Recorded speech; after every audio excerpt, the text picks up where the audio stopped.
오늘 주신 말씀은 시편 126편 1절로 6절 말씀입니다. 시편 126편 1절로 6절 말씀 받들어 읽겠습니다.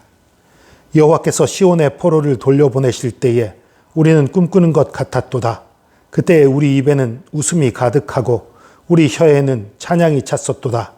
그때에 문나라 가운데에서 말하기를 여호와께서 그들을 위하여 큰 일을 행하셨다 하였도다. 여호와께서 우리를 위하여 큰 일을 행하셨으니 우리는 기쁘도다. 여호와여 우리의 포로를 남방 시내들 같이 돌려보내소서. 눈물을 흘리며 씨를 뿌리는 자는 기쁨으로 거두리로다. 울며 씨를 뿌리러 나가는 자는 반드시 기쁨으로 그 곡식단을 가지고 돌아오리로다. 아멘. 1910년 우리나라가 강제로 일본에 합방되는 일이 벌어졌었지요. 35년간 일본의 지배를 받다가 1945년에 해방이 됐습니다. 그러나 해방되기 전에 우리나라에서는 어떤 징조도 어떤 조짐도 사실은 없었어요.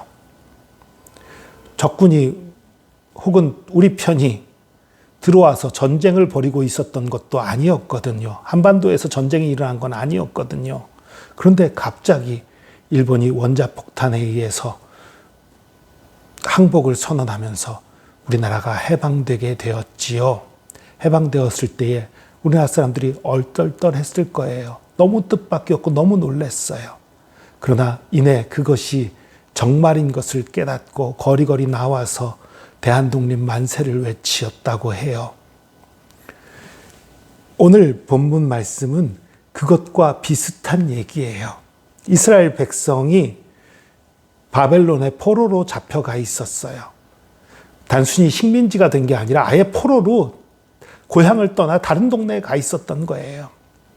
그런데 갑자기 바벨론이 하룻밤 사이에 페르시아에게 멸망하면서 페르시아 왕 고레스가 이스라엘에게 해방을 선언한 것입니다.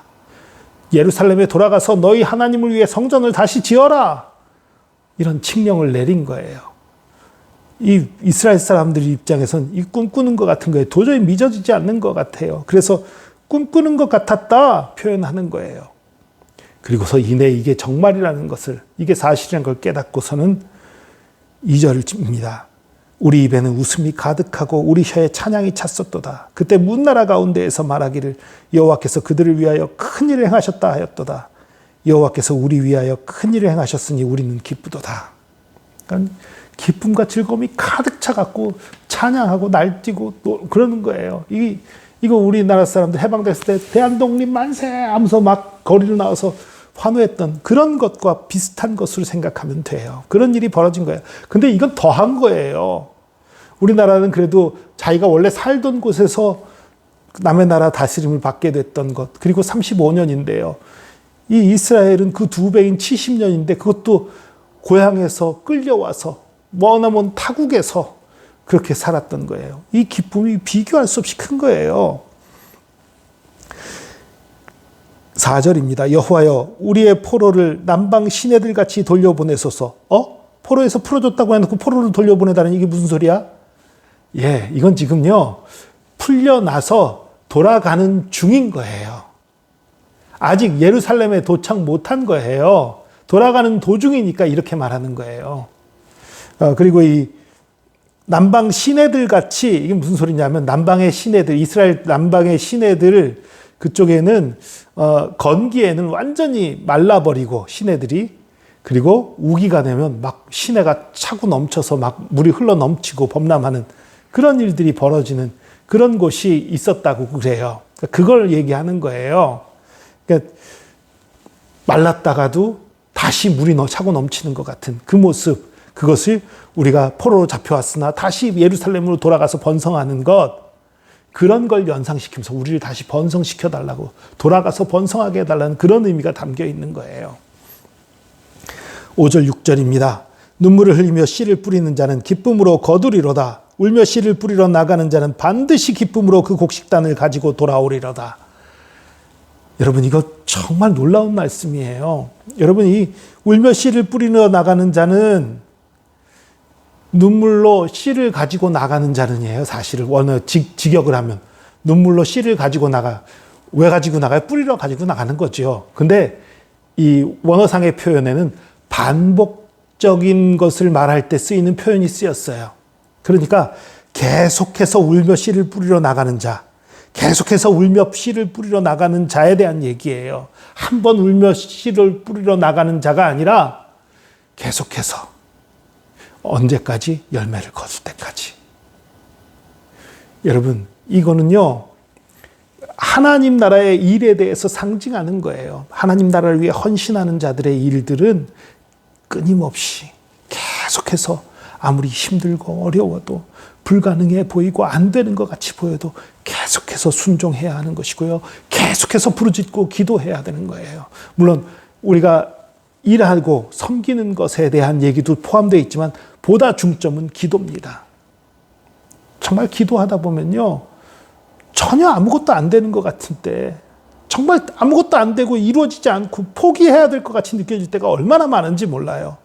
그 순간에도 울면서 계속 기도할 때, 깊은 탄식으로 부르짖을 때에 우리 하나님께서 열매 맺게 하시고 우리에게 기쁨의 눈물을, 전에는 아픔의 눈물, 간절한 탄원의 눈물을 흘리던 사람이 기쁨의 눈물을 오히려 흘리게 되는 그런 역사가 있는 것입니다.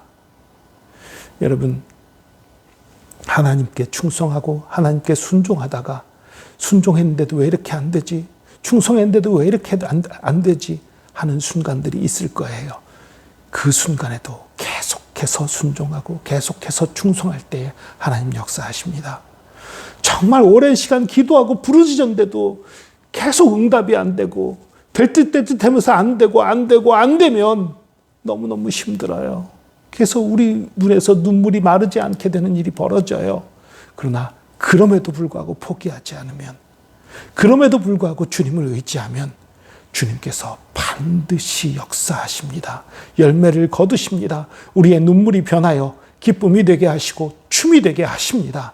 이것을 믿고 끝까지 주님을 붙잡고 끝까지 주님을 의지해 승리하는, 기도의 용사가 되어서 승리하는 저와 여러분 되기를 축복합니다. 기도하겠습니다. 주님, 눈물을 흘리며 씨를 뿌리는 자는 반드시 기쁨으로 곡식단을 가지고 돌아오겠다는 그 말씀을 믿고 감사드립니다. 우리가 포기하지 말게 하여 주시옵소서. 쓰러지고 넘어지지 말게 하여 주시옵소서. 아무리 힘들어도, 아무리 어려워도 끝까지 기도하고 끝까지 부르짖고 끝까지 헌신하고 끝까지 충성하게 하여 주시옵소서. 끝까지 주님 붙들게 하여 주시옵소서. 그러할 때 주님 반드시 응답하시고 우리 기도에 열매를 맺게 하여 주시고 우리의 헌신에 열매가 있게 하여 주시옵소서. 축복으로, 은혜로, 기쁨으로 함께하여 주시옵소서. 주께서 역사하시는 것을 믿습니다. 주께서 우리 기도를 들어주심을 믿습니다. 우리에게 복에 복을 더하심을 믿습니다. 우리에게 주님의 거룩한 음성을 들려주시며 주님의 거룩한 선물을 가득 채워주실 것을 믿고 감사드립니다. 감사드리며 예수 그리스도의 이름으로 기도합니다. 아멘.